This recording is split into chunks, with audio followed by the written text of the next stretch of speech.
গোশতকে মাংস বলা যাবে কিনা।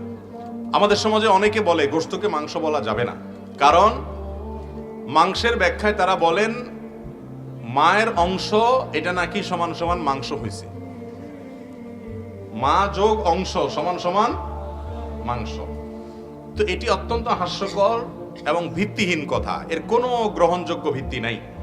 বরং এটি সংস্কৃত শব্দ যথাসম্ভব, আমি যদি ভুল না বলে থাকি, এবং মাংস যেটা এটা লিখতে ময়াকার, অনুসুকার আর শেষে তালিব বেশনা দন্তস, আর অংশ লিখতে তালিব বেশনা দন্তস হয়, অংশতে তালিব বস হয় আর মাংসতে দন্তস হয়।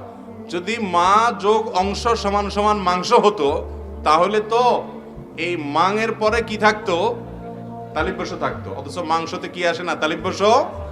তাহলে বোঝা গেল এটা আসলে মায়ের অংশ থেকে মাংস হয় নাই।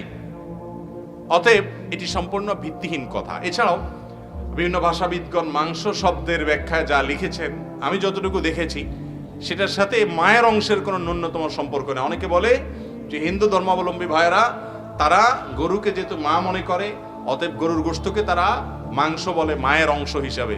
তাহলে মুরগিকে তো তারা আর মা মনে করে না, তাহলে সেটাকে কেন মাংস বলে? ছাগলকে তো আর মাংস বলে না, মায়ের অংশ মনে করে না, তাহলে সেটা কেন মাংস বলে? বোঝা গেল যে গোশতকে মাংস বলতে কোনো অসুবিধা নাই।